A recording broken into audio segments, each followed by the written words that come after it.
Good afternoon, dear friends. I am happy to welcome all who have become interested in the topic of our discussion, technology and people. And we've got excellent guests, and we are in a combined format. Let me introduce everyone. Petr, Aven, Chairman of the Board of Directors, Alfa-Bank. Tatyana Bakalchuk, she's the founder and the General Director of Wildberries. Herman, Gref, President and the Chairman of the Management Board of Sberbank. Andrey, Kostin, the President and the Chairman of the Board of VTB Bank. And Ramesh, Srinivasan, Professor of the University of California in Los Angeles, and the author of bestsellers about the impact of technologies upon economics, politics, and culture.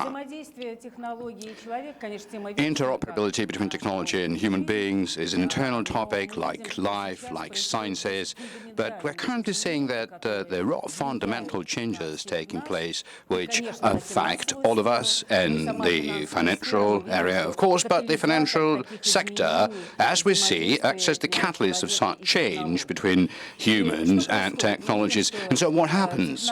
We do observe that technologies do not only act as intermediaries between the suppliers of goods and services between humans, but effectively technologies have woven a whole network around us, have embraced us into cocoon. And in one click, you can get what you want and even meet the needs that previously nobody thought of, like super apps and super services and ecosystems, which have truly, at least the people believe so, that the consumers are in the center of the world and there are all kinds of offerings around him. But the question comes up, what one is supposed to pay for this convenience, for this comfort? The optimists are saying basically there's nothing to be paid, and the technologies are so good that the businesses which employ these technologies are going to propose to human being the best there is. While the pessimists are saying, well, eventually you would have to pay for that by high prices for goods and services, because invariably monopoly would arise. And so in order for this scenario not to happen, many regulators, not only in Russia, we see, like the world over, they are trying to come up with various regulatory models which would deter, would reduce such risks of new monopolies emerging. Yes, we're also arguing, I'm sure that you're aware of it, with the marketplace. These discussions are far from being finite, but I would say that these are more of economic and financial effects, and it seems to me that there are more fundamental issues at play, because there is yet another aspect to it. We are possibly in a situation right now that, like the Aborigines, we're ready to sell for the beads necklace something incomparably much more valuable, some sort of data, and with that data the right of choice. As soon as we wish for something, immediately this something appears right in front of us. But shall we be able, in such an abundance of things, to keep our common sense? And I would like to ask the participants of our discussion a question. Which of these models, because you are developing different ones, which of them, to a larger extent or to a less extent, would enable us to keep up a certain symmetry in terms of the relationship with a human being as a customer, as a consumer, allowing him to think twice, to look around? And which of such models is more customer-centric? So the participants of today's discussion, as I said, represent different models of developing their businesses relying upon technologies. Sber is ready to gobble up all of the best suppliers and offer to its customer an ideal world. I mean, it's a well-known principle. We've known it for a long time. If you want to do something, well, do it yourself. While VTB is attempting, at least has proclaimed so, to establish partnership with the best suppliers of goods and services and become something of a link between the suppliers and consumers. Alfa-Bank believes that one shouldn't spread oneself too thin and go and work in somebody else's specialty. Do something better and offer different, diverse financial super services. And of course, we also see that there is an emergence in the financial sector of the representative of the e-commerce, and we are watching over that through the example of Wildberries. And I've described these models in a bit of a conditional way, trying to exaggerate them a little bit, because many of them are just evolving. But we would like to understand what's the difference between them in the mind of a customer. And my first question is to Tatyana. Your question has been around for 17 years. You have been developing your business in a very staged and planned way, and the pandemic created additional incentive and set a much higher pace, but not only because of that, because the business wants to be much more customer-centric. And we see that recently you acquired a bank. What does it mean for you having a bank? Is it just to offer more conveniences to the customer in order to settle with him, or it means that you are out on a big-time journey and you are challenging the systems which are shaping up in the financial market because they come into your business, which is the electronic commerce, and you are making entryways into the financial business. So what's behind this decision? And immediately my second question, how do you define, how do you monitor your customer needs? Is it primarily the data analysis that you gather, or you're more watchful over the trends which are already there in the market? So how are you trying to understand the needs of the people? What is it that they truly need? Thank you very much. Good afternoon. Well, I would answer now the first question as to why we bought ourselves a bank. Throughout all the years of our existence, and currently, and I'm sure that it will stay in the future, we have two basic principles due to which we are able to develop and that our business is reliant upon. We're always describing them. The first is to provide the best possible service to our platform users. Those were just buyers, shoppers in the beginning, and then we started seeing as our customers, our suppliers as well. And so currently around us, there are so many partners who are involved in developing our supply chain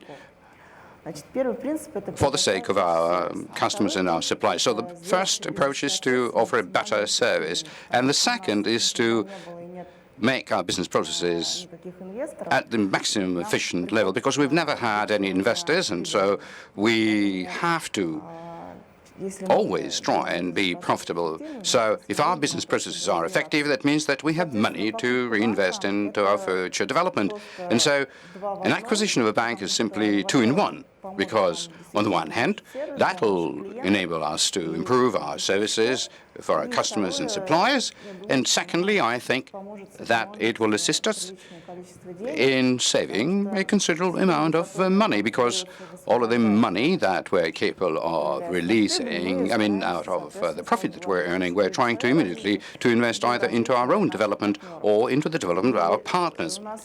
And so one of the current basic costs is exactly the money related to the banking services, and specifically the acquiring. So we are thinking that our step into this financial sector will enable us to enjoy a little bit more of money into our development. Now, in terms of whether we are keen to compete or to build something of our own, I would say no. We are more leaning towards cooperation, because we've now got a third principle for the business development. Putting it in English, Live and let live. Live and create around yourself life of opportunities for others. Almost one of these days, we have announced, I think it was the day before yesterday, we've announced the launching of the V2B Pay solution on our platform, and the users are already going for it. And before that, in August and September and October, when we had a bit of an incident with the foreign payment systems, we also were actually promoting Sberbank, and I'm sure that the colleagues are quite satisfied with this outcome. So that's our principles. We don't want to conquer anybody, we don't want to displace anyone, we simply want to expand the market opportunities for everyone. Now, with regard to what we rely upon in our development, to be honest, the trends in e-com, I would say, is something very difficult to comprehend. But looking back at history, one may say that quite a few trends we've been producing ourselves, because to start with, we were a small player, although in those days quite a few other companies were existent. And it seems to me that specifically this kind of goal that we set ourselves to develop for a broader kind of consumption was something that we were quite conducive to, because we were able to take e-com outside of just Moscow and St. Petersburg. We broadened the category content. Nobody was trying to sell shoes or clothes before us, and simply because currently we are talking about what's in store for us in the future, this new world that is going to be the place where all of us are going to have your own avatars. So actually reminiscing on the avatar, one of the characters was saying, and now we're going to go to follow the escape and says, what do you mean by that? He says, just look where you're pushing your butt to. So just to rephrase it. So I think Russia is currently going through quite a unique phenomenon as opposed to other countries, and I believe that one should really watch out for this as an opportunity, because the data that we're collecting about our customers really constitute an important asset, because that enables us to try and become even more customer-centric. Because you can't do without it. If you don't listen to your partners, if you don't hear your partners and your customers, they will simply turn around and walk away, because it's really not a problem. Just through one click, you are out and you're buying from other companies, so you've got to be really customer-centric. Thank you very much, Tatyana. My question is to Herman Oskarovich. Sber has announced that it is developing a system around a human being and is going to offer a multitude of services that people require. So what's your take on what human beings require, and how do you choose what kind of services you wish to develop within your own ecosystem? And there's another question coming out of it. Customization, I mean, making services individualized, this also has certain boundaries. Still, there is a bit of an averaging taking place in such processes. So, what do you believe? When the packaged offerings develop, do your customers pay for what they need, or they simply have to accept this package deal with options that he or she would never use? Particularly this is valid for the subscription services model that is currently developing, because we all believe that this is a very easygoing format. You pay once and you can use different services. However, this subscription may have in it something that people really need and something that they don't need at all, but for which they will still have to pay. So in your case, how does that subscription mechanism work, and how one can make sure that inside the subscription there's exactly what you need and you're not overpaying for something that is totally useful simply because it is in the package? Good morning, dear colleagues. It's a great pleasure for me to attend this panel. with such people in the morning. And it's a very serious question that you've raised, and I will do my best within the 5 minutes I've been given to fit myself into it. Well, first of all, the first question, it seems to me, was a very important one. What one is supposed to pay for it? Well, I understand the context of your question. You probably meant that we have to share the data, our own data. We have to share it out. Well, that is true, indeed. But unfortunately, the trends that we are seeing, these data, whether we want to share it out or not, this data is easily accessible, becomes common. I opened up this little reference, the number of cameras, CCTVs in Moscow, 200,000 some locations of different colors, overspeeding, crossing the lane, and so on and so forth, jaywalking. So a camera in every neighborhood, it's all connected into a network, and so information about us is easily available. And of course, we also leave cookies whenever we visit any website, because on average, daily, it is 80 times that we log into our devices, and all of these are footprints. So I'm very much for keeping confidentiality, and simply by pushing one button you can disconnect the data accessibility that the vendors might have, but you must be aware that you will cut yourself off from various conveniences. But at the same time, this is the entitlement that you should guard. But what is it that the human being is paying for this? I mean, this is a philosophical issue. Maybe a professor will talk about it better than I do, because everything that we do today, we're trying to add more time to what people have. And of course, the issue remaining is how people will dispose of this extra free time. And so we're always to create the kind of services, engaging services that would create an opportunity for a human being not only to develop, not only to fulfill oneself, not only to enjoy a comfortable life, but also to do better personally and in many other things. And this is a whole separate issue that is really worth discussing for the philosophers and psychologists and businessmen together.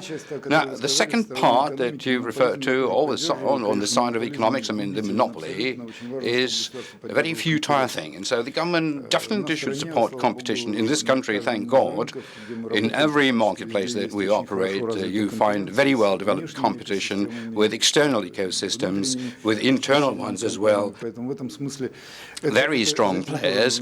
And so this is something that you also have to monitor and support competitive environment.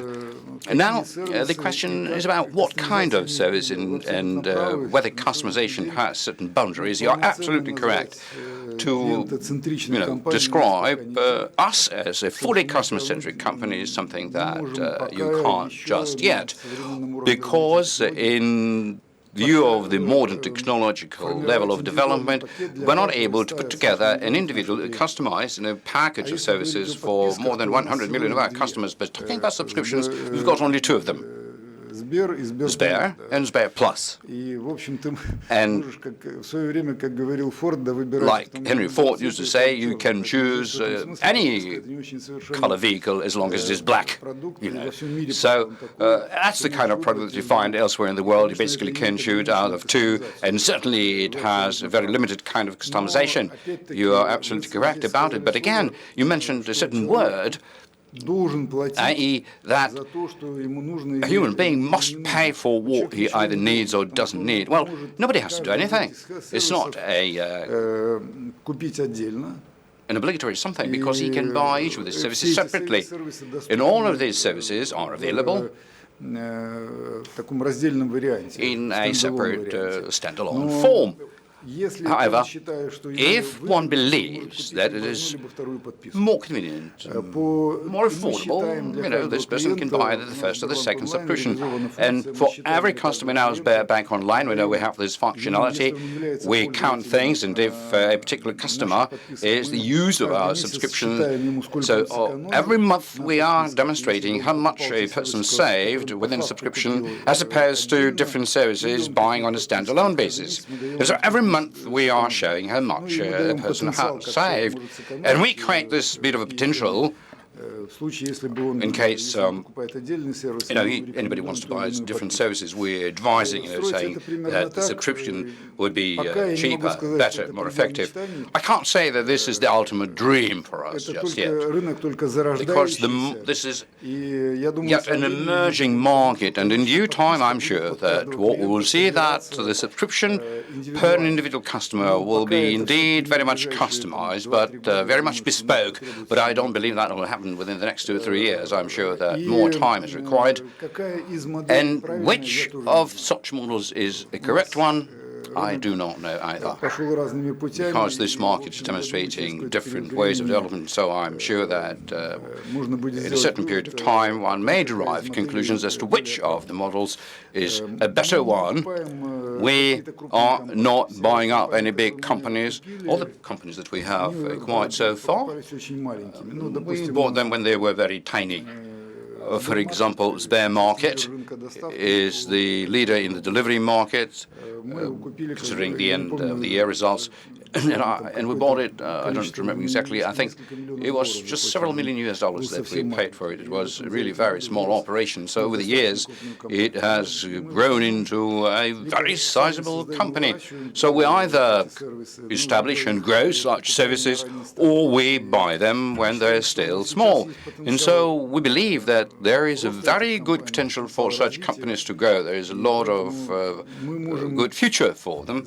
And so we can earn double, first time, on a very fast growth. The capitalization with the subsequent offerings, public offerings. And the second thing, as Tatyana said, because I'm also sure that the profit margin in different businesses is going to really decline, and the companies are going to try and somehow maintain this profit margin by a broad set of low margin services, because we do it ourselves, because we see that the banking profit margin is going to really contract. There are going to be quite a few players in here, and basically, most of the financial services will become a commodity, and they will be really with a very low margin. Thank you. My question is to Andrey Leonidovich. Your group also announced that it is going to build an open ecosystem, and first and foremost on the basis of partnership rather than try and do everything within. Now, what kind of pros or contras you see in such an approach, and why didn't you follow such an option as to create your own services that you can better control? Is it because of the fact that the competitors have acquired everything that there was in the market, or there are certain true advantages that you see in such a model? And most importantly, does it make any difference to consumers as in this kind of approach, this kind of model? And with regard to subscriptions as well, something that is currently really emerging, how can you pack into it things that the customers truly need? Like Herman, Gref said, customers must have a choice in the first place, whether to subscribe or to buy everything separately. And in this way, customers can make sure that they're not overpaying if they don't like the subscription. So how do you develop that? Yes, thank you very much, and good morning. I'm very happy to see all of it. Of course, it's because of inevitability. How can we catch up with Sberbank, So we immediately decided to follow a different kind of track, not so costly one, but also because we believe, and it is certainly true, if you want to do something well, do it yourselves, but when you're trying to multitask and do 20 things simultaneously, you seriously cannot expect that all of the 20 things that you're doing will work out all right.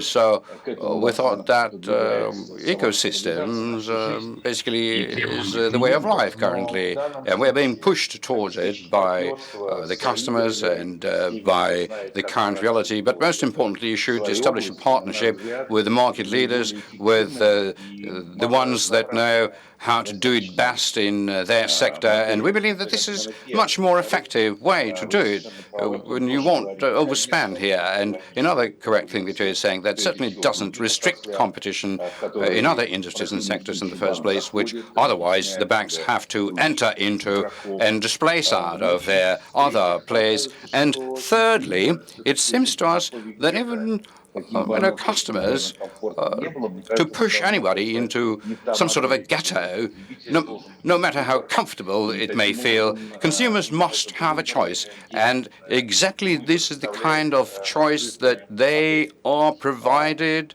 for through such an open model. And I believe so all of these factors do point to us having chosen certain priority areas like internet, commerce, media, logistics. So we are partnering ourselves with a number of market leaders, and in the first place, we are offering financial and payment products. And in this sense, I wouldn't really try and dig deep into the Alfa-Bank ideology. I would simply say that this is a similar thing. But there is a bit of additional function. A financial partner, a payment partner, which is exactly what we're trying to promote with our current partners without monopolizing these companies, like, for example, with Yandex, the most well-known product is the cheap customer inbuilt investment platform, and we also have the payment system as part of the partnership with a magnet chain of groceries. So that enables customers to use the services of these providers, and we are offering our services in the first place by putting more weight onto our financial services and offerings, focusing within the areas where we believe ourselves to be expert. So, this is the kind of thing that is maybe wrought with certain difficulties if you try and do it otherwise. In terms of the saving time, a bit of a comment that I want to offer, because I'm one of the few people who are thinking that digitalization not led to savings but to a lot of wasted time, because if you open up the government chat, which is having a discussion what they should give to kids as gifts for the Christmas, even if parents agree, I'm sure that they would spend 2 or 3 times more on that than simply going to a store and buying some sort of a gift off the shelf, because this discussion of everything on the web, starting from the piece of a garment owned by some sort of a diva, and all the way to the everyday school issues, they steal from us a unique amount of time. If you take a look at the messages and information that comes to a smartphone and how much time you waste on that, you will simply be horrified by the amount of time that you're spending responding to all of the calls. Now, in terms of the package services, I'm definitely sure that that would continue developing, because we believe that customers do have a choice to either have a set menu or a la carte, but there is an intermediate option as well, when a customer may choose a set of services himself or herself.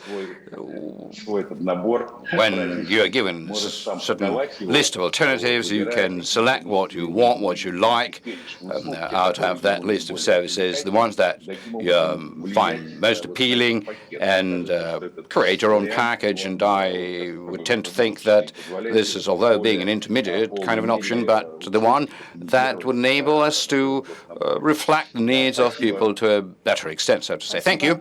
Thank you. My question is to Petr Aven. Alfa-Bank, in its strategy, announced its focus upon developing financial super services. Tell me, in my capacity as a consumer, super services and super apps, what's the difference between them? And the basic thing, why is it that you decided to concentrate upon financial super services? Is it because you've been late jumping on the train of developing super services? And don't you fear that that might not be enough?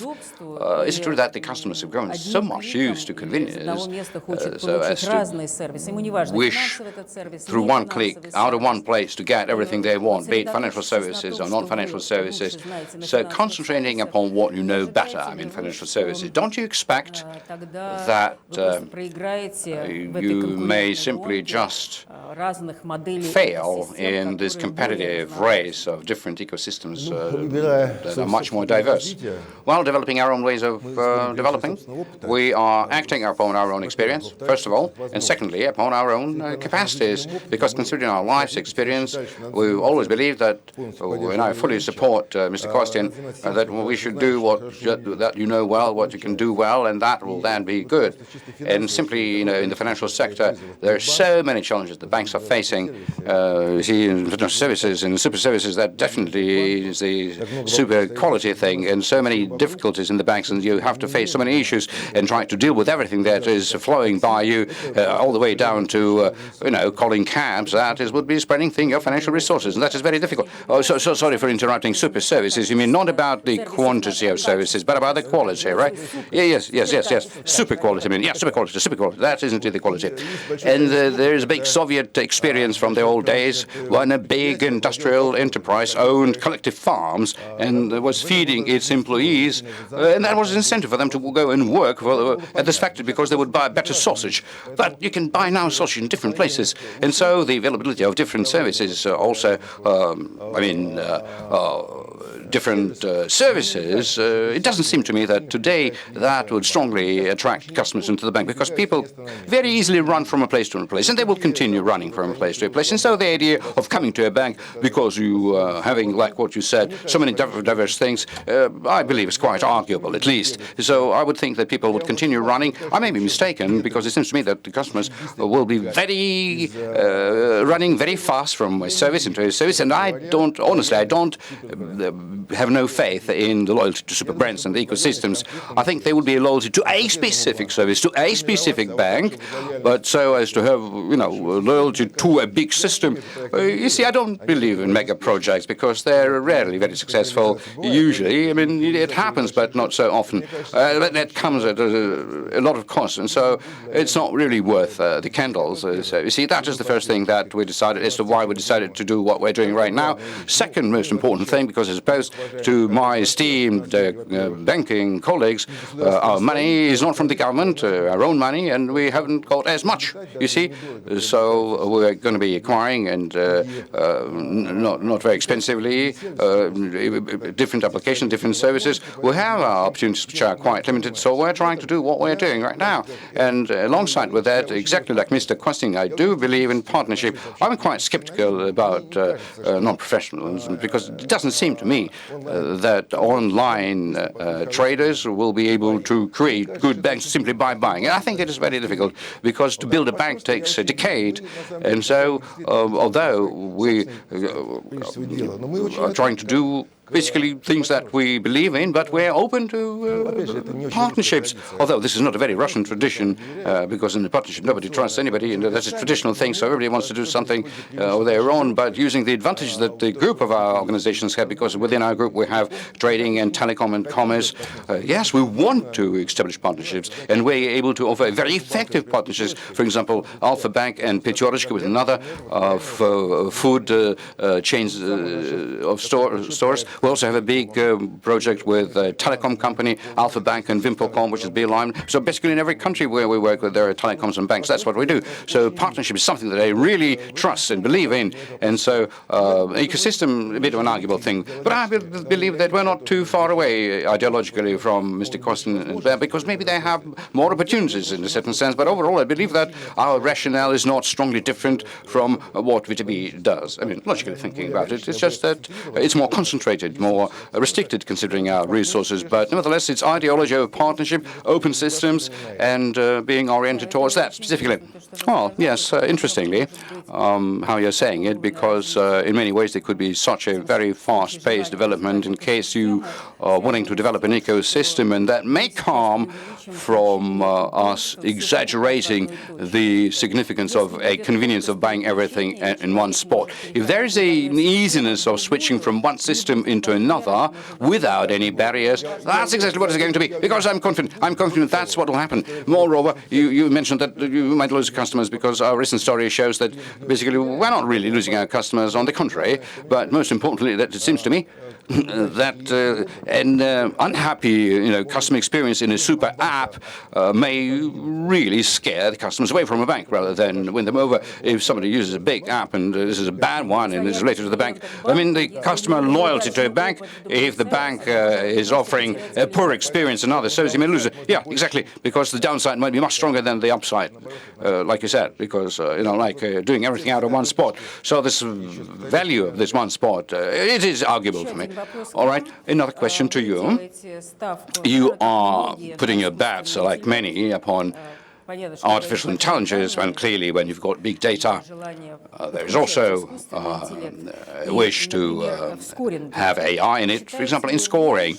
Don't you believe that this might send shivers down the spine of the consumers, because AI is something new in terms of technology, but there is a bit of a sensitivity to dealing with AI. We face it in our everyday life, and I notice seemingly it's a simple thing when a smart speaker chooses the music that you like, but at times you feel that you're not in the mood to listen to the very end, but you've got to, because your AI is not going to play it again for you, and so you fall into this dependence upon the choice made for you by AI and the way AI is reading your data and your state of mind. Are you not afraid to put your bets upon AI? Well, I think that whether we want it or not, AI is going to penetrate deeper and deeper into everything that we do. The whole story of the past decade is where AI, generally speaking, is working with big data, data, different, and there's scoring in it as well. And I don't think that you can stop this process. And it is true that it's quite often that is in the way, that is scary, and people still are afraid of robotics and so on and so forth. But it's inevitable. That will happen. So people, there will be some sort of a balance, because people will evolve in their behavioral models, and they will have to grow used to it, like I said. But this is an unstoppable process, and that is going to penetrate into every walk of life. The more, and that would include the social scoring, like I said, this is going to develop. That is an inevitable process. Thank you. And I've got a question to Mr. Srinivasan. Let's discuss a little bit of the overseas practices, how customer needs are being met within ecosystems or other business models. On the one hand, we see that there's more of an emphasis shifting towards satisfying customer needs, identifying what these needs are. But on the other hand, there's also a bit of an issue of manipulating customer needs, and how this dilemma is being dealt with in international ecosystems and big tech. Herman Gref in the very beginning also mentioned it, talking about the attitude of the Russian towards their data, because it's already in the public domain. And we continue to see that the Russians just yet are not so sensitive to their personal data being used, unlike in some of the Western countries, because we see these examples in the way the public irritation grows when personal data has been used in not a very accurate way, so to say. So, is there an experience in other countries that you're familiar with, red lines or red flags that the society put forward, or the regulators through the self-regulation maybe, which signal to the ecosystems and the big tech, that's enough. You got to stop that you are trespassing into a certain area that you shouldn't go into. Absolutely, and good evening to all of you from Los Angeles, and dobry dien to all of you in Russia. this is one of the major questions of our time. The real question is whether the status quo that we're heading toward, where every single interaction we have with one another, with any institution, or really anything we do in our everyday lives, is being expressed in some form of data. Выражается в какой-то форме. Industries, right? When we're talking about the biggest technology companies that are no longer technology companies, we're talking about the biggest retailer in the world, biggest e-commerce in the world, that is a technology company, and Amazon, right? The biggest media company in the history of the world, that is Facebook, right? So we're talking about companies with billions of users that are all monetizing the mediation and monetization, therefore, of our personal data. So this has created certain tensions in different societies around the world, and this is what I've been writing about for some years. Obviously, here in the United States, there's a lot of concern that the kind of data that is coming to people through algorithms is biased in certain ways. It's polarizing, it's unequal, it's discriminatory in some way. The reason why people are concerned about that is because we now increasingly know that various types of psychographic algorithms are feeding people content based on algorithmic predictions of what will capture your attention. So I can feed you content, right? Not necessarily based on your demographic or your nationality or your age, but your mind. And therefore I can construct consumption and create new markets accordingly. So this has created certain types of systemic challenges, not just in the West, but in other countries around the world. So for example, in the European Union, we have the GDPR, the General Data Protection Regulations, which basically says, hey, anything you do in terms of your credit card data cannot be triangulated or brought together with other data like your social media data. They're trying to curtail that. That's an industry that we call data brokers. They're also trying to curtail some of the artificial intelligence and facial recognition systems and make decisions around, because some of those systems are tending to violate issues of privacy. Here in the United States, I think you all know, we're a pretty divided country right now, but pretty much everybody in the country thinks, including Biden's Federal Trade Commission, which is being headed by several people who are extremely critical regulators, including Lina Khan from Columbia Law School, who has called for the breakup of Amazon before. Of course, these things are not going to happen under our current administration, but the FTC, the trade regulators, are likely to be the most aggressive regime in the United States in terms of regulatory action. But also we can look at countries like Brazil that have privacy laws, countries like India that have certain privacy laws. Even here in California, there are examples of privacy laws. So I think that that's one challenge, whether people feel an unease with the status quo, where they feel, as some of my colleagues were alluding to, that they're constantly being fed content that's kind of driving them crazy. They're not able to pay attention. We know that there are some research studies showing that our younger kids, our teenagers and early 20-year-olds are using Instagram a lot, and it's correlated with psychological anxiety and depression. So these are all major issues. But I would say on an economic level, there's a whole other level of issues, right? Because what is happening here is a digital economy is being constructed and architected that is likely to extract and create even greater Gini coefficient macroeconomic inequalities, right? So right now in the United States, it's more economically unequal than it's ever been. And in the world, it's more economically unequal than it's ever been. Now, the reason why that could be an issue for the big corporations, and obviously the banks will have to take heed of all of this, is soon, we could get to a point where this inequality is so high that people at the bottom may not even be worth, much in terms of customers, and therefore their data would be increasingly devalued as well.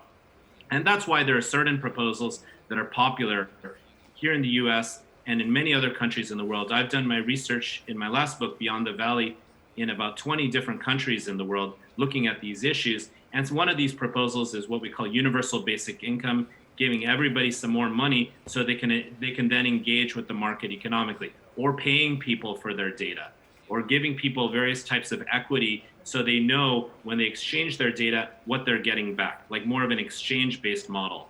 So I think right now we're at a critical point when it comes to where technology is going ahead. We know it's here to stay. We know that everything will be mediated by data. We know that all these companies, including Google, Facebook, Amazon, they call themselves artificial intelligence companies, and they've basically cornered the market in many ways. So we have to see what the public backlash will be, both politically, personally, and economically.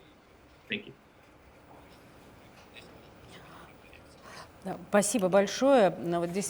Thank you very much. It is true that what we are saying is that the development of new technologies raises the awareness on the part of the society, as well as concern over the use and application of data. And here in this country, we've got to think more about the privacy protection. I think that you're absolutely correct, that no matter what kind of advantages technology development may entail, convenience, accessibility, it may exacerbate inequalities, and the society must be closely monitoring these elements. We've been speaking a lot about ecosystems some time ago. It just seemed as something imaginary.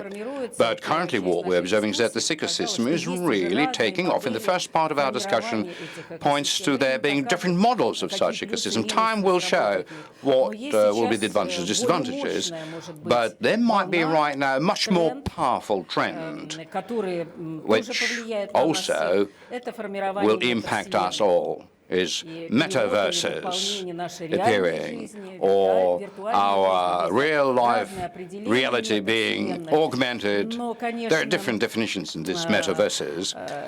But, of course, this is something that forces us to think harder about where we're going, what we'll have to pay for it, what we'll get out of it. And so my question to Ramesh. Let me begin with you.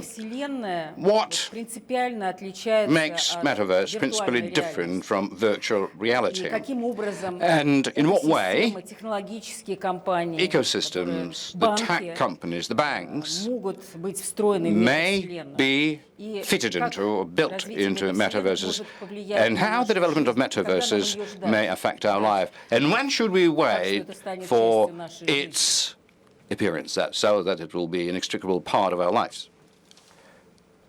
So this is a very important question. And actually one thing that we saw occur is, I know all of you were following the news, and we saw the big scandal about Facebook that was breaking out, and there was a lot of issues with Facebook's identity, their public relations, and so on. And just literally 2 days after that, Facebook came out and said, we're renaming our company Meta.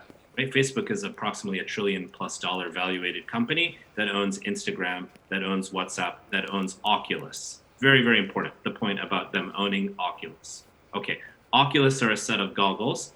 The other platforms have multiple billions of users. There's some overlap in those user sets, but all in all, we're talking about a company in Facebook that has about 3.5 to 4 billion users, if you look across all the different platforms.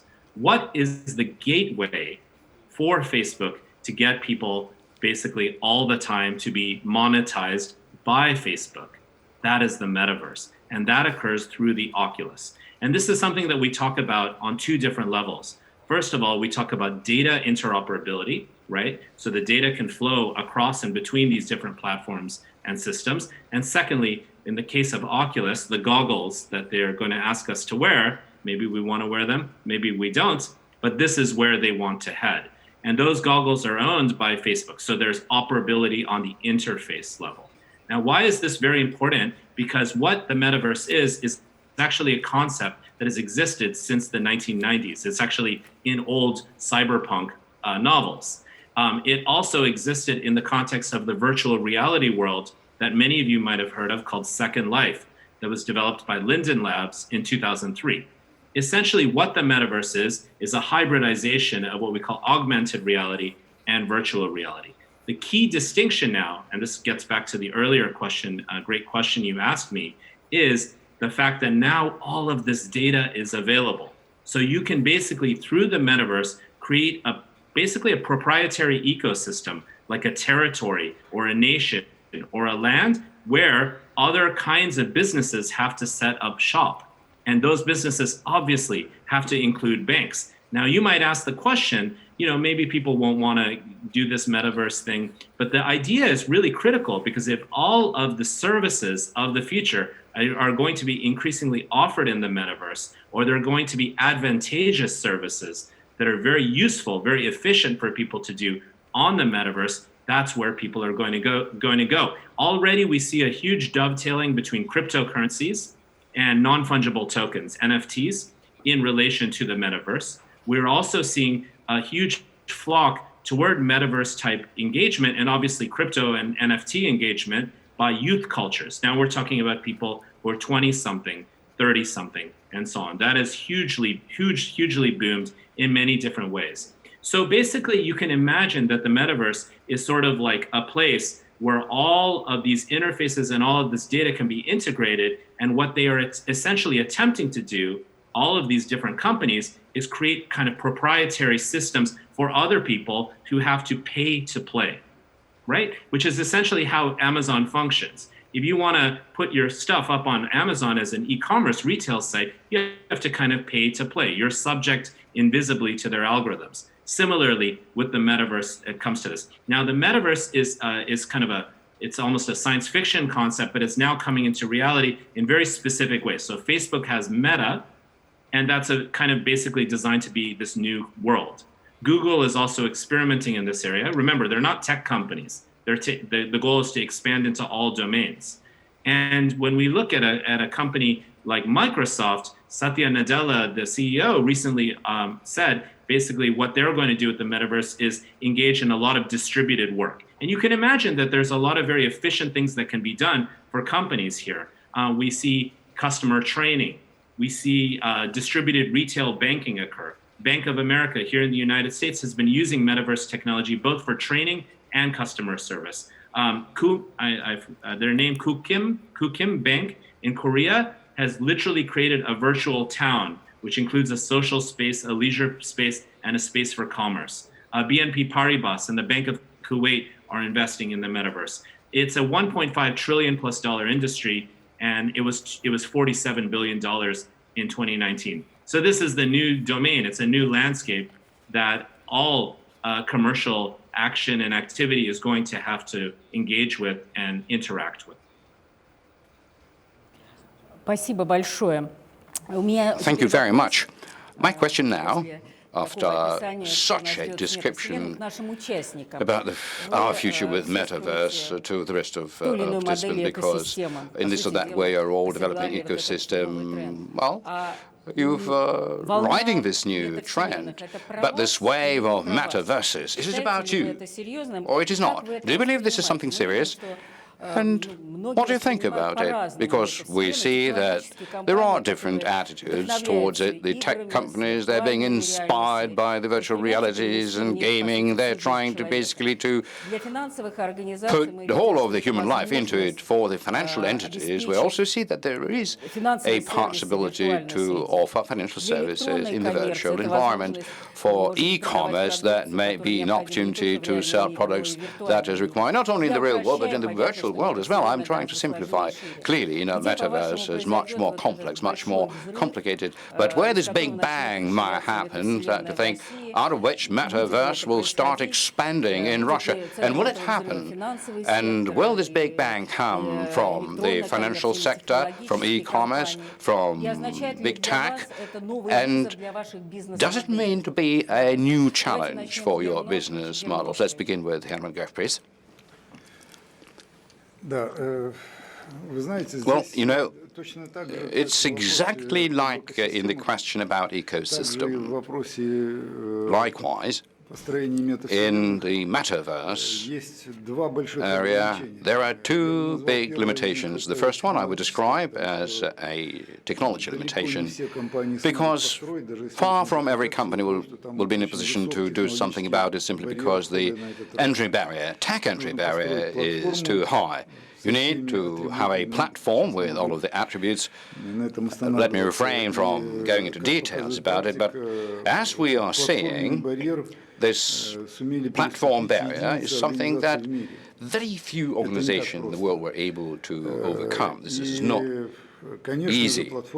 And of course, A platform is a key driver in order for you to be able to build a metaverse. And as long, like you said, that there are two trends. Ecosystems and metaverse, ecosystem, one may say, is an already existing reality throughout the world, while metaverse is the kind of a trend that we see. But there isn't a single kind of a metaverse which is fully established because nobody has been able to do this transition technically.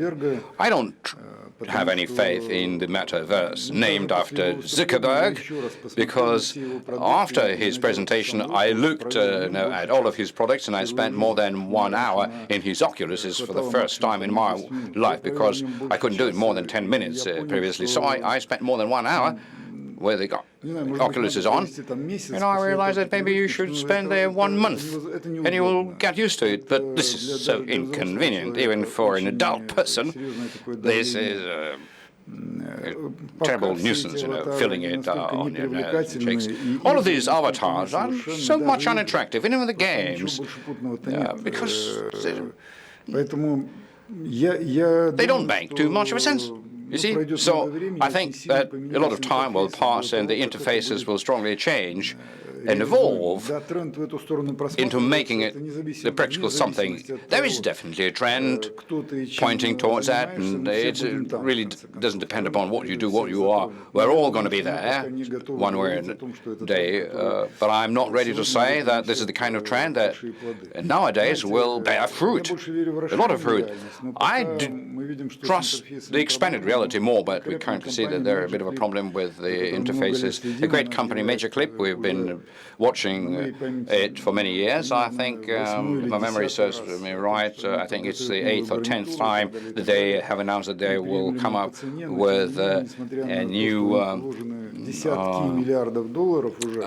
set of goggles, despite the fact that they've invested dozens of millions of dollars. There's no product on the market. So I would say that the technology barrier is going to be the key one. So the entry into this metaverse must be a simple, available, accessible one, without making you feel nausea or like sometimes you may feel while you put Oculus on. It's still very inconvenient.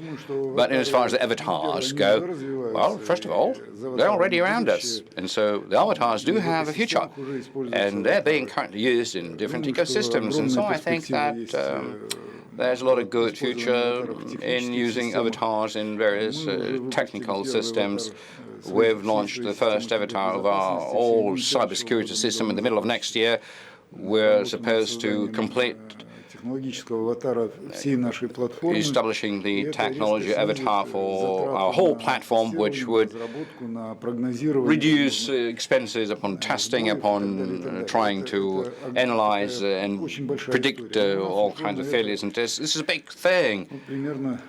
It took us approximately in between 2.5 to 3 years to create such an avatar, because the first thing you start out with, you've got to have it, and then you've got to virtualize it all. So this is not a straightforward thing.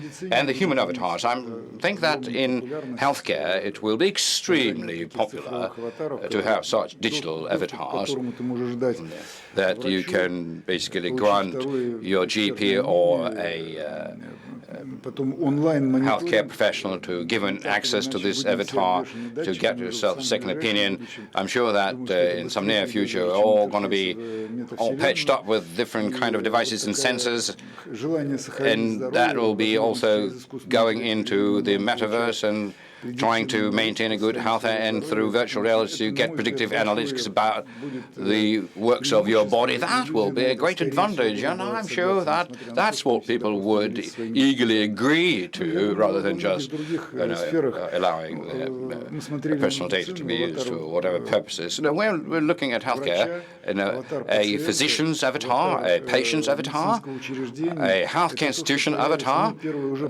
I think this is already emerging. And secondly, this is something that will really become popular shortly. And I believe that's the way it will develop. First, as part of an already existing technology solution, as part of different businesses. But once the interfaces become mature, I don't think that will happen over the next 2 years. I would say that it'll take in between 5 to 10 years when we will seriously be able to talk about metaverses. And thank God, because as far as I'm concerned, the more we deal with AI, the more I'm inclined to think that we don't have enough consciousness and time to deal with what we're trying to do. So I would take a very serious attitude towards it. I would say that we must be responsible for that, and we need to bring into this area both the philosophers, the psychologists, the different academicians, because the fundamental principle that we need to follow is don't damage, don't harm. On the other hand, it is impossible not to do something like that without regulation. And the same thing applies to metaverse. I believe a human being is not able to become aware of something at the kind of quick pace that AI is able to. So it seems to me that we also need to do some serious work in order to understand how not to do harm. Because there is a gigantic gap between the current generations and between the younger generation. We've never had such a gap, that dimension in the past, and we never had anything that would claim to, displace a human being, because we've been through all kinds of industrial revolutions.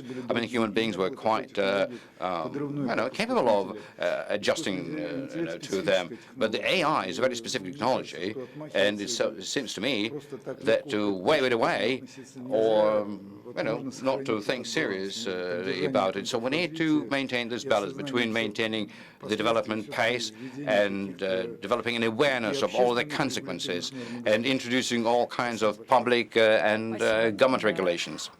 Thank you. Oh, thank you. Now my question is to Andrey Kostin. I guess many recall your approach when you were talking about the ecosystem, that those who are marching in the vanguard step on all kinds of wires and do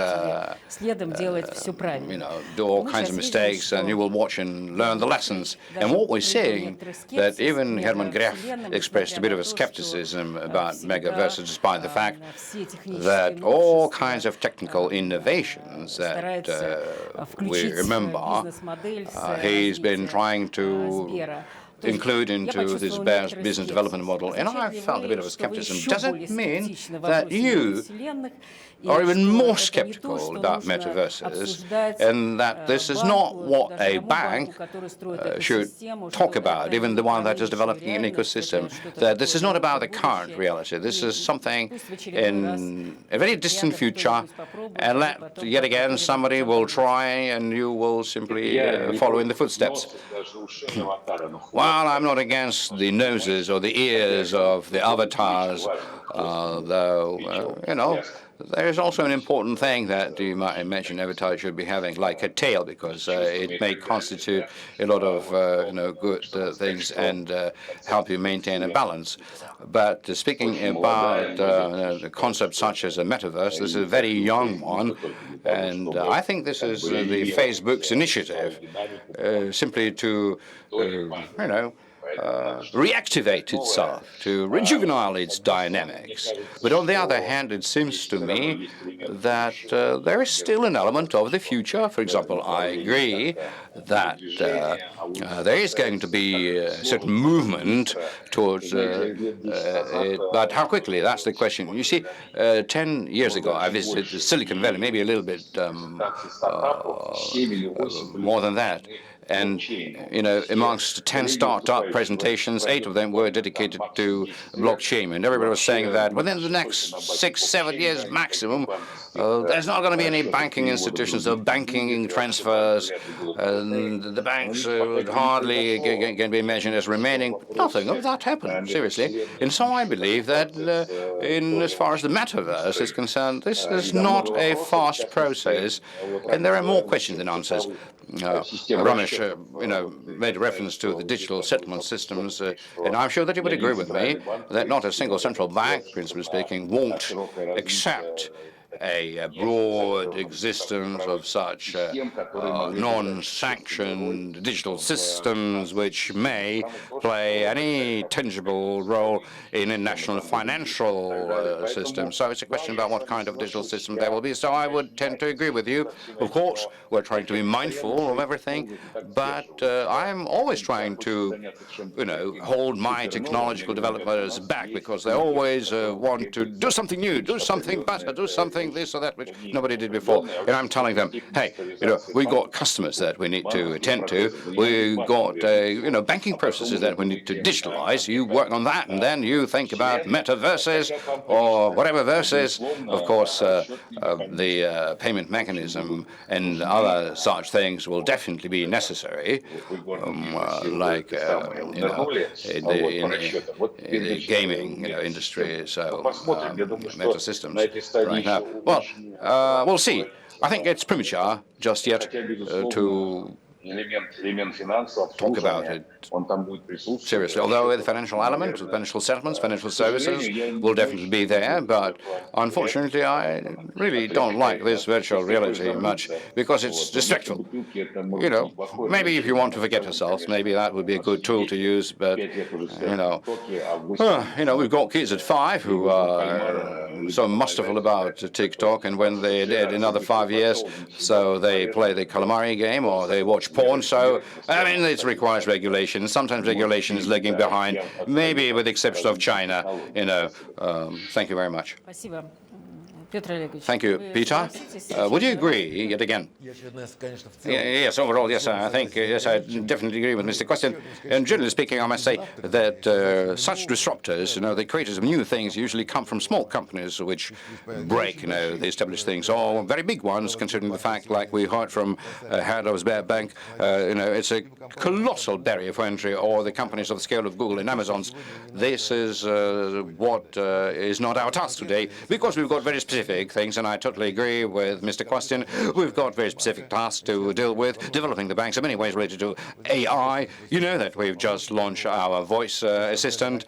We created Alpha Research Center, which is basically speaking through AI, trying to understand, as I say, what customers like or dislike based upon certain their mimics, when they're giving the card or something. Yes, of course, we're going to try and make certain inways there, but if one is to believe that moving towards metaverses is something means moving into the virtual reality, of course, the gaming industry is going to develop as well, amongst other things, and the customer servicing. But overall, I would say that today this is a certain fantastic story, and this is, I do agree with Kostin that this is a bit too soon to talk about it.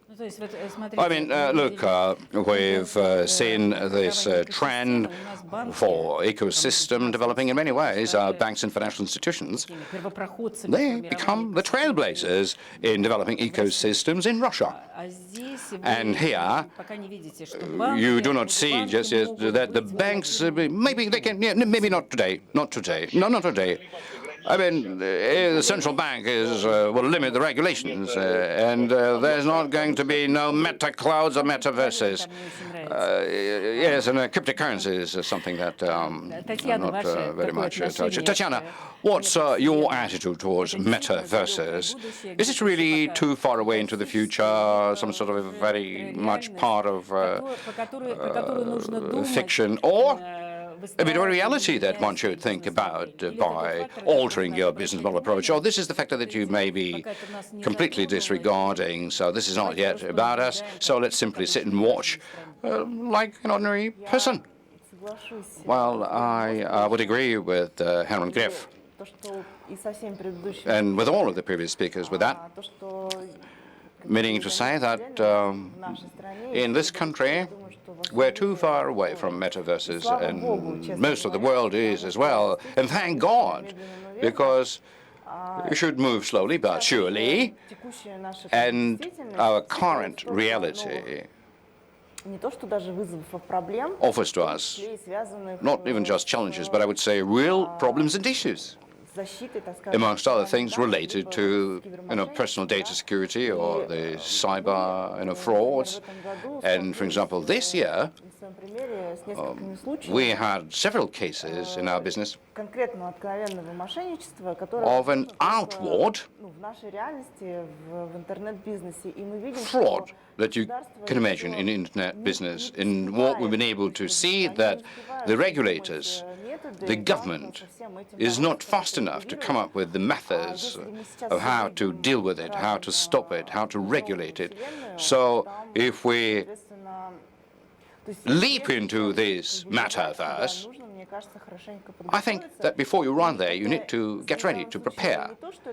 And this is not just that I'm calling everybody to not get ready for that. I would say that the tech world is not just ready to make this step, because every big bang before it happens requires the critical mass to be there. Maybe in the Silicon Valley, maybe it has reached this minimum critical mass, but I would say that there's no critical mass yet in Russia. I mean, it is accumulating, and this additional reality, because we are also continuously saying that a human being, the younger this human being is, the simpler it is. There's no difference that in the mind of this human being between offline and online. So you have communications going on in one place, and can easily transfer himself or herself into a different one. So, for example, like in fitness, if you want to get out and enjoy doing it outdoors, you do it. If you can't, then you do it at home. You have this additional reality. You can connect with your friends in other places, and all of your data is stored. There is seamless transition. So I believe that some time will pass, and it will become the necessity, not even a necessity, it will become an ordinary something in our lives. And all of a sudden we will find ourselves right there, but not now. I would rather not now. Okay. Yes, I think that practically all of our speakers have agreed to the metaverse being something that will come, but not the current challenge. But it is very important for us to talk about it. Why? Because we do see the speed of the innovations taking place in our lives, including in the Russian financial sector, because Tatyana, you're also moving into the financial sector, and the speed is quite high. And so the присваивать эти новые тренды очень большая, да, поэтому мегавселенная, формирование этих трендов, это, наверное, то, что тоже get used to this trend. And the metaverse is a bit of a trend that this country's financial market must not let pass by. So we need to watch how it is all developing, although quite clearly these are the problems of a totally different level as compared to the ecosystems where the boundaries between the reality and the virtual reality disappear, and so on and so forth. I've got one more question, which practically always comes up when we talk about ecosystems, mentioning metaverses, and it comes from working with data, because we understand that data, big data, the ways of working with big data, they constitute the foundation of the ecosystems, and that is social scoring, becoming a much more acute issue, because Ramesh made reference to it. And so moving from data gathering in order to come up with a better offering, whatever we're telling people, right? Businesses in the banks, whatever they're telling people, but we gather your data in order to better respond to your needs, to meet your needs, in order to come up with a better offering, as well as to using data in order to profile seems to be natural. But this is the kind of a digital trap that human beings might find difficult to get out of, and so this digital determination, the scoring, is a bit, fearful. What do you think about it? Maybe it is exaggerated, maybe it is not a problem at all, but if it is, what we are to do with it? Ramesh, maybe we shall begin with you. Absolutely. So when we think about scoring systems, or generally when we think about what we call specialized AI or specialized machine learning systems, they are always contingent on three factors.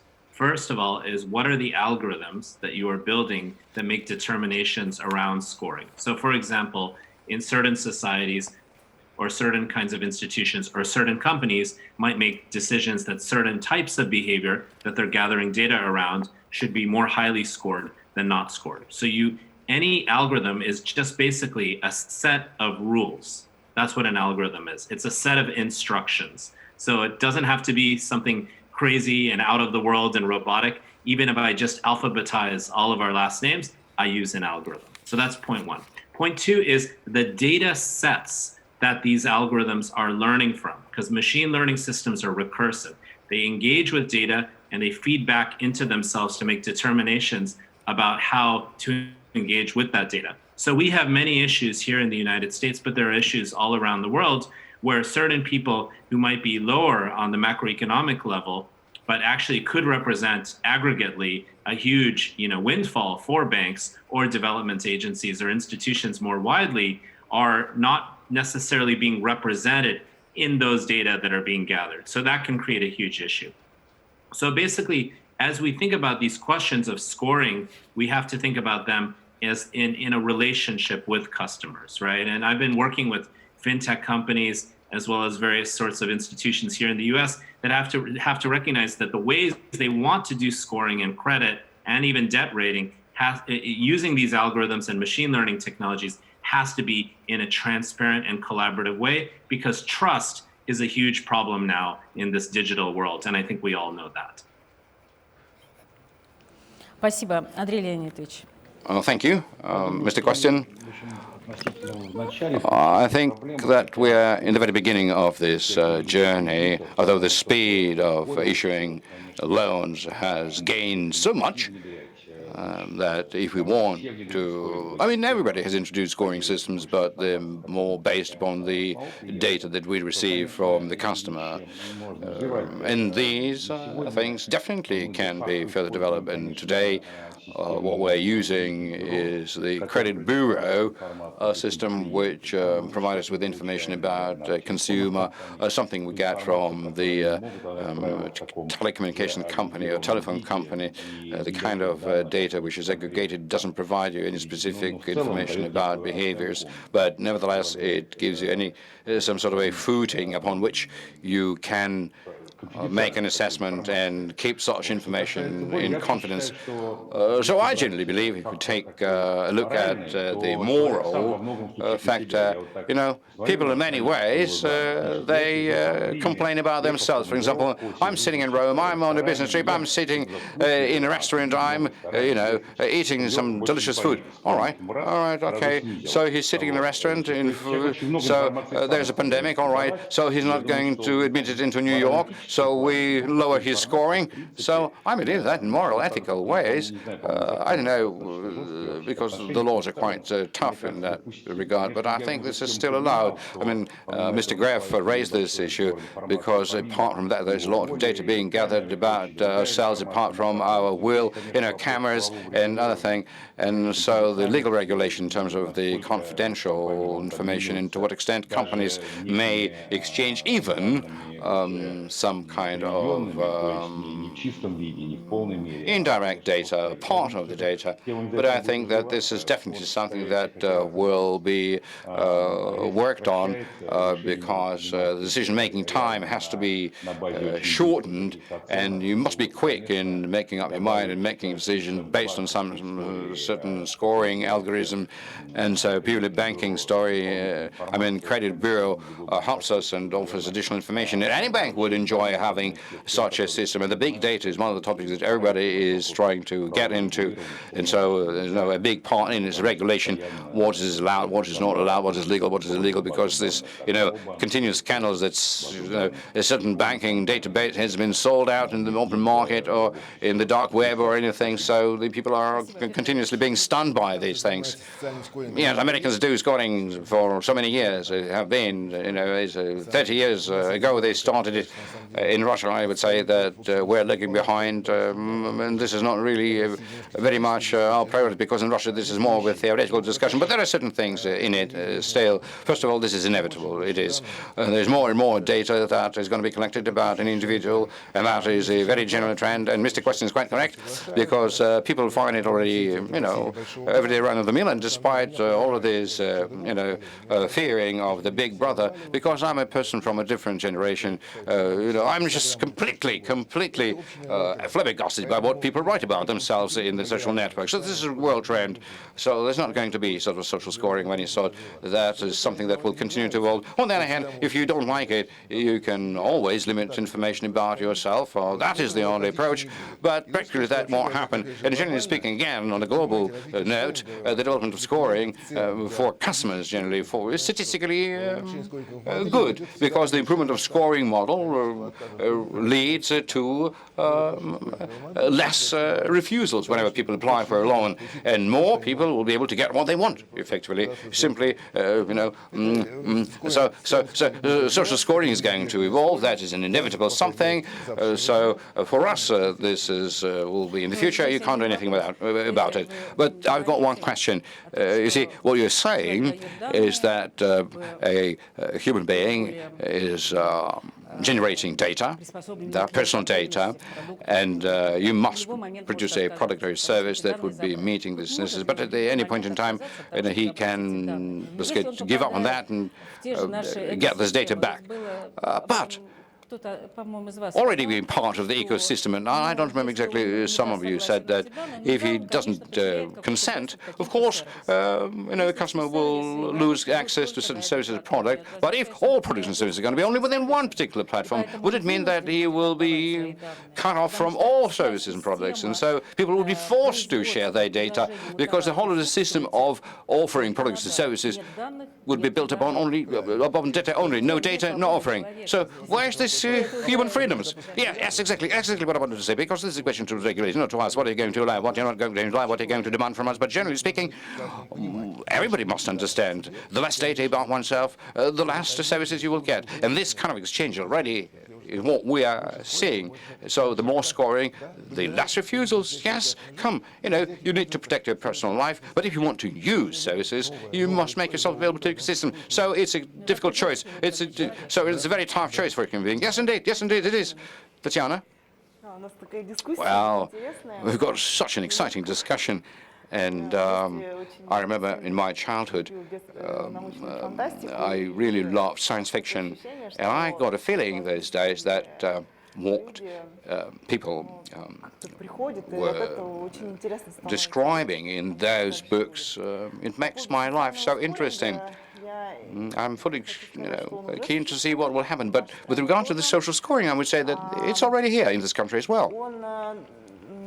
And it may not be so well developed like, let's say, in China, but nevertheless, we have it, and it's really evolving, with big strides. When, for example, you give a feedback on the taxi driver or on an application or its service, so you generate a bit of a base for the social scoring as well, because by getting this data, platforms derive certain conclusions, and they alter certain conditions, certain terms, either for their partners or for the customers. So honestly, I doubt that you can disconnect yourself from the radars, because, yes, you are able to safeguard your freedoms, your own, borders, but immediately you disconnect yourself from quite a few things, and then not all companies or organizations or platforms would observe. I mean, they do observe, but if you get into Google abroad, you can't use it if you don't sign off on the consent for the Google to collect your data. You are either not agree, or you're not using Google, so that's the kind of choice you get. Yes, you retain your freedom, but this is, very conditional. We don't have it in Russia. In Russia, it's a sort of banner comes up. We want to collect cookies about you. Okay, okay. I mean, because whatever you do, you create a digital footprint. So, and it is being kept somewhere. So the question is going to be how much information, how much data about you yourself is going to be somewhere, and how masterful you are to conceal it. So we definitely would need to learn the safety rules of living or existing in the internet. If you don't want anybody to watch over you, don't put out into the national networks that you are right now, you're sitting at a certain place, you're doing this or that. Or if you want to get yourself a job, I don't know, very anecdotal story it was that you take a sick leave and you are flying somewhere at the same time. Don't put your photo of being in Rome while you've informed your employer that you are sick and you've got a sick leave. I mean, social scoring is there and it will strengthen. It's just that on this matter, one should entertain more caution. Because I don't know how true it is, but this horror stories about what social scoring does in China, we hear it everywhere. So I would rather not have it like this in Russia, because the ethical side of it is serious. You may really fall to the very bottom, and then you disappear for your society, for your friends, because if somebody who is communicating with you starts shedding your social status, you become a pariah. It's not the kind of future that I would imagine. So whatever is currently being devised and invented and further improved, I would like it to create more good for the human beings.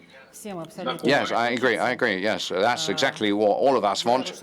So in order for the technologies which really emerge to do more good for the human beings. But there are certain things which do frighten. And you've got to talk about it.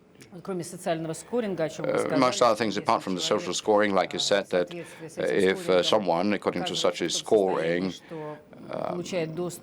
gains access, loses access to certain staple products and services and many things in this life, that really is frightening. But on the other hand, we're not thinking much of, giving our data to somebody and getting an additional service. It is convenient. But if the data exchange, if you provide data in exchange for access to basic goods and services, not to additional comfort, then this will raise more issues in the minds of the people. If we're going to live in the world of ecosystems and metaverses, which would respond to you only in exchange for your data to meet basic needs and requirements, that would mean that humans would no longer be the masters of their lives. So there are so many issues and questions. Well, seemingly, we've gathered here. Well, I want to say something. Yes, Andrey, Kostin, you wanted to say something? Yes, please go ahead. Yes, concluding story. I've got a friend. She is quite an elderly woman. Twice she had an argument with a taxi driver because she disliked the way he was driving her. And she was disconnected from being a Yandex taxi customer. You see, this is the reverse side of the scoring system.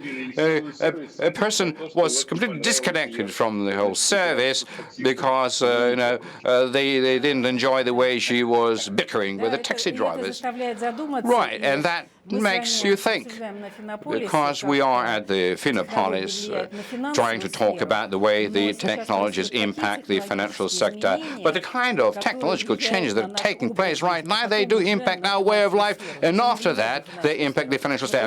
They do impact financial sphere, but more tectonic changes occur that we need to be aware of, because they're not purely sectoral. And so this discussion that we've had and we've looked into many issues, shows that we were talking about, and we've been talking about ecosystems for quite a few years, and currently it seems that the ecosystems is something that we've come to peace with. We're not so scared by it. Different models evolve, and we're happy that there are going to be different models because there's going to be competition between them. That's something that we've always been calling for. But, today's discussion gave me a reason to ponder, unexpectedly, we've grown used to believe that ecosystems is our future. And this reminded me of a discussion about the conglomerations back in 1960s and 70s, because in those days, in the literature and all the businesses were saying, conglomeration is everything to us. This is our future. And outside of conglomeration, there's not going to be any life. But we remember what happened to them. And I mean that in many ways, ecosystems emerge these days because there is no easiness of transition. There are barriers. And the ecosystems leave off possessing your data, and you can't move your data to a different service provider. That's the kind of convenience I'm talking about. But we want to open up the ecosystem, so we want to make them transparent. And we don't want people to lose control over their personal data in order for them to remain the owners, the masters of it. If this is something that can be resolved, maybe the ecosystem, the advantages of which we are referring to, maybe these advantages are not going to be so evident. And this is what we also need to think about, and not just take it as raw data. Now, metaverses, of course, this new wave that I personally am a bit feel scary about.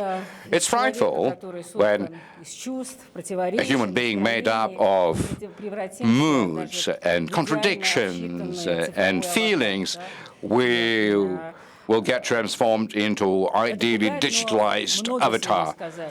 That's scary, but many mentioned that it is impossible to stop the development of technologies, and so it is very important to understand and think the way in this new digital world, with this digital domination, with these platforms and metaverses, to keep the freedom of choice for a human being, the freedom of feelings and faith, when we're Ramesh, like put it, the social scoring, the trust towards what's going on.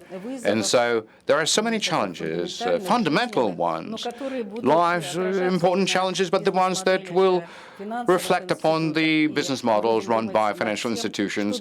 And we would need to think about what the regulators should do in order for these risks, which invariably emerge, to be regulated in such a way to find this balance of things in order to enable technologies to development and the advantages that we're able to gain therefrom, but not for the things to happen which would lead to human beings losing the choice, the freedom to make choice. And the data protection is the key thing, the data security is the key thing, and I see that we need to do a lot about it, and maybe we are slightly behind what other countries are doing, and we need to really catch up, because data security is one of the cornerstones to be maintained in order for the trust towards this new financial trends in the financial area to sustain.